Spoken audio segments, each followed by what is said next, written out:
मुख्यमंत्री असं म्हणतायत की हिंदी भाषेची सक्ती केलेली नाहीये, या बाबतीतले गैरसमज पसरवले जातात आणि त्रिभाषा सूत्रासंदर्भात आम्हाला त्रिभाषा सूत्रच मान्य नाहीये. काय करायचंय मग? संघटना किंवा ऐका अंतिम निर्णय होईल. देशामध्ये पुन्हा एकदा सांगतो, देशामध्ये संघ राज्य पद्धती आहे. मणिपूरची सुद्धा एक भाषा आहे, आसामची एक भाषा आहे, बंगालची एक भाषा आहे. मग एवढ्या सगळ्या भाषा असताना त्रिसूत्रीच का? त्रिभाषा सूत्री का? मग 20 भाषा सूत्री ठेवा, 25 भाषा सूत्री ठेवा. मग एक कोणतं सूत्र तुम्ही कशासाठी काढताय? सगळं चाललंय, कोणाचं कोणा वाचून अडत नाहीये, सक्ती वाचून अडत नाहीये, तर तुम्ही ही जबरदस्ती का करताय? देशात एक सूत्रपणा यावा आणि विद्यार्थी आपले मागे पडू नये, म्हणजेच एकाधिकारशाही पाहिजे. जे नड्डा बोलले होते एक पक्ष राहणार, तेच कारण आहे. म्हणजे one nation one election, one nation one हे, वन हे वन हे. तर आता जाऊ दे, बस झालं. एज्युकेशन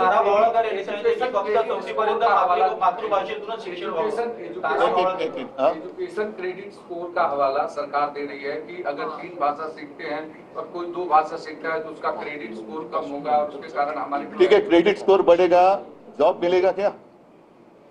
जॉब दे रहे हैं आप? क्रेडिट स्कोर तो काय क्रिकेटचा स्कोर बोर्ड नाहीये. क्रेडिट स्कोर वाढला तरी त्या नोकऱ्या कुठे? शिक्षणाला ते लागूच नाही. नाही, लागू नको ना, आम्हाला मान्यच नाहीये. लागू असेल किंवा नसेल. मग भाषावर प्रांतरचना झाले ना. का केल्याचा अभ्यास तारा भवाळकर यांनी सांगितलं की 4थी पर्यंत शालेय शिक्षणामध्ये फक्त मातृभाषा ही शिकवली जावी, मातृभाषेने सक्ती असावी. म्हणूनच माझं तेच म्हणणं आहे की आतापर्यंत सक्तीने कोणाचंच काही चांगलं झालं किंवा सक्ती नाही म्हणून कोणाचं काही अडले असं नाही. परत एकदा सांगतो, आपल्याकडे जे एक ज्याला क्रेज म्हणतो, हिंदी चित्रपट सृष्टी ही मुंबई आणि महाराष्ट्रानेच जोपासली. सगळे कलाकार मोठे मुंबईतच झाले. राज कपूर पासून सगळे मुंबईतच मोठे झाले. हिंदी पिक्चर मुंबईत चालत नाही का? म्हणजे लोकांना हिंदी येत नाही तरी हिंदी पिक्चर बघतात, हिंदी गाणी तरी ऐकतात. लता मंगेशकरांनी हिंदी गाणी गायली, ते काय कोणाला कळली नाही तरी गाणी ऐकतात. उगाच काहीतरी भाकड कथा सांगू नका. तुमचा एकाधिकारशाहीचा हा प्रयत्न आम्ही इकडे हाणून पाडल्याशिवाय राहणार नाही. मराठीच्या मुद्द्यावर शिवसेनेचा जन्म झाला आणि आता महायुतीत असलेल्या शिवसेनेच्या शिंदे गटाच्या मंत्र्यालाच अशा पद्धतीचा सक्तीचा निर्णय काढावा लागतो, मग मागे घ्यावा लागतो, मग सर्व करावी लागते. तुम्ही कसं पाहता? पाहण्यासारखं नाहीच आहे काही तिकडे, काहीच पाहण्यासारखं नाहीये. बघू नका तुम्ही पण.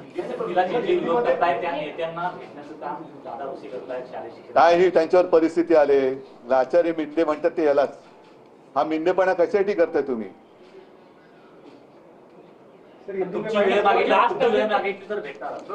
या विषयावर